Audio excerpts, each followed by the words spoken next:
Hello, my name is Carly Young and I will be discussing deforestation in the Amazon rainforest because it is an issue that needs to be addressed and quickly. Obviously, deforestation is a problem anywhere in the world, but it's especially a problem in the Amazon because it's the largest rainforest, it is the most diverse, and it's the most unique, and it provides really important things for us that nowhere else can, so we need to protect it. I will be giving you a short introduction about the Amazon rainforest. I will be discussing possible causes, the major causes of deforestation, its effects. I will be giving you a few deforestation statistics in order to give you a better picture about what's going on. And I will discuss possible solutions. Finally, I will cite my sources in my bibliography. I put this picture up because it is a very clear picture of what deforestation looks like. There's the Amazon, very green and vibrant and beautiful. And then there's a very clear line of destruction where deforestation has occurred. This land, because of the techniques that are being used to farm it, most likely won't be able to be used for quite a while, if ever again. At least not in the way it used to be. The Amazon covers over 1 billion acres of the Earth's land surface. Rainforests in general produce more than 20% of the world's oxygen, and the rainforest accounts for most of that because it's the largest. There are over 10 million species of plants, animals, and insects living in the rainforest, and that's just an estimation. They still haven't found all of everything that's living there because it's so dense and large and there's just so much. 1/5 of the world's fresh water is in the Amazon basin. 25% of Western pharmaceuticals are derived from rainforest ingredients. And scientists believe that they think that there are over 3,000 plants that are active agents against cancer cells. But there could be more, and 70% of those have been found in the rainforest. Rainforests once covered 14% of the Earth's land surface, and now they only cover 6%. It's estimated that the remaining rainforest could be gone within 40 years. At this rate. The causes of deforestation. So, the main cause, man-made cause, not natural, like flooding or forest fires, etc. The main cause is clearing forest area for cattle pasture. That accounts for 60 to 70% of total deforestation. The reason why is because there's enormous profit in it with the rising prices of meat.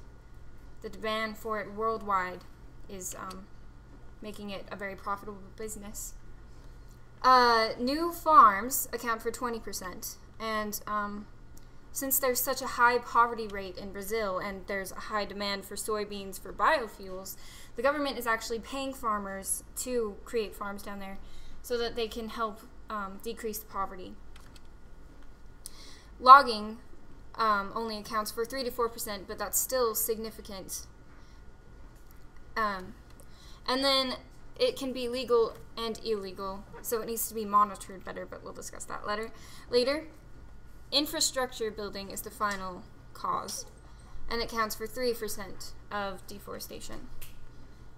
Some infrastructure building has included the Trans-Amazonian Highway, which spans the whole Amazon and has actually allowed easier access to it. Here's what it looks like. Here's what all those statistics look like. Such a huge portion comes from cattle ranches. And then, small scale farming, 33%, infrastructure building, 3%, logging, 3%, large scale and commercial agriculture, which we did not discuss, accounts for 1%. Effects of deforestation. It contributes greatly to global warming because, it's the biggest rainforest and it helps produce over 20% of oxygen. And so, less trees, more carbon dioxide that we'd be breathing instead of oxygen. There would be less fresh water, since 1/5 of the world's fresh water is in the Amazon basin. And because there would be less plants, the transpiration cycle would be interrupted, and so that fresh water would not be replaced.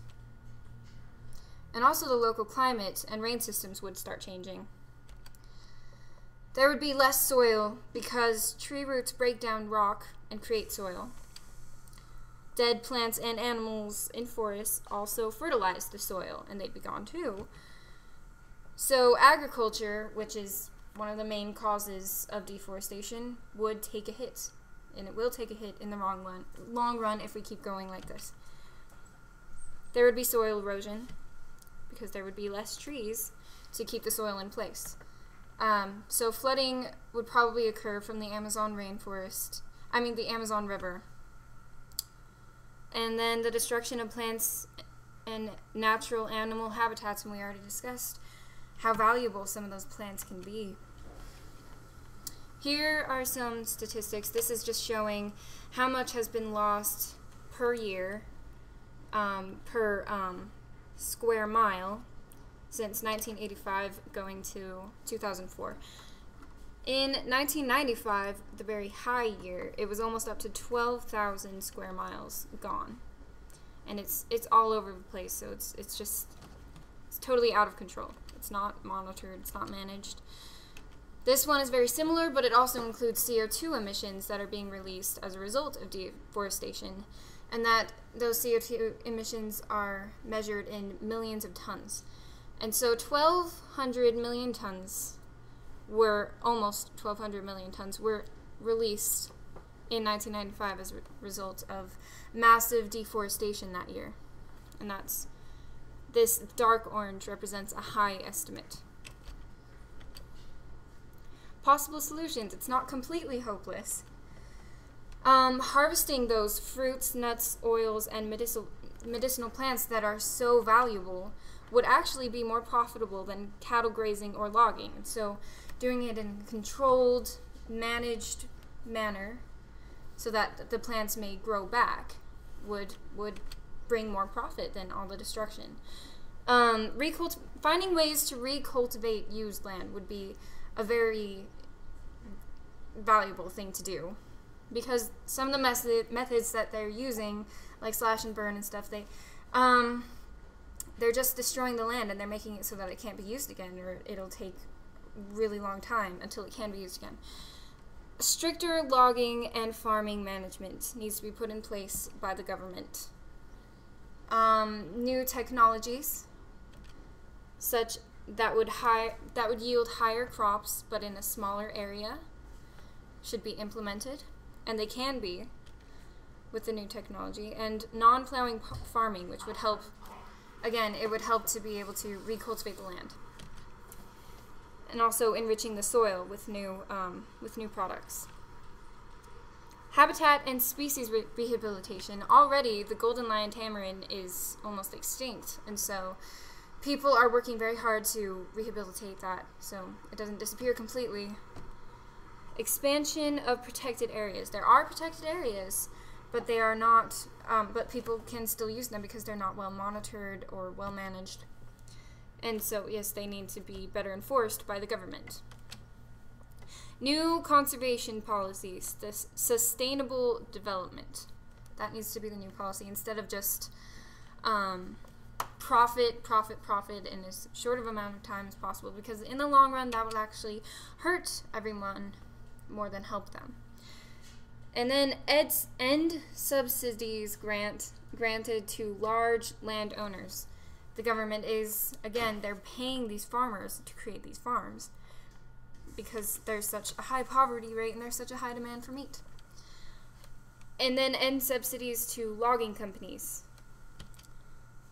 And finally, eliminate tax incentives for pastures. Here's what the Amazon looks like right now, and that could be gone soon. Bibliography. Any one of these websites is very helpful. Thank you for listening. There's my little tree frog guy. Thank you. Any questions? Do you know currently what government system they have there? What government system? No. Because I was thinking if all possibility that if the government system was possibly a democracy, they would have a better ability to change. And also, if you could present this to someone of a higher official, how would you be able to keep the American citizens interested? Because the main problem with anything that is outside of the United States that the government doesn't fund is because the American citizens do not care about. Because of many of the reasons that American citizens were able to do things was because of mass social networks.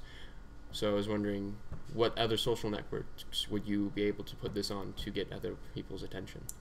Well, there are so many out there. There's Facebook, Twitter, Tumblr, any one of those. And also, I would just really stress the fact that it would affect everyone if we just let this continue. It will affect everyone, and it's happening very quickly. So we need to do something about it. Many people don't believe in global warming. I know, but there are many more who do, and those people would be the ones that I would try to reach out to the most. What about the people that don't believe in it? What would you do to convince them? I would stress the fact that there are so many valuable plants that can be used for medicine that would help them too. Rather than just having it say, well, global warming's happening. Yeah. You can say, well, if you don't believe that, believe in sickness. Yeah, because that affects everyone too. Cancer is running rampant, so. Thank you. Yes, thank you.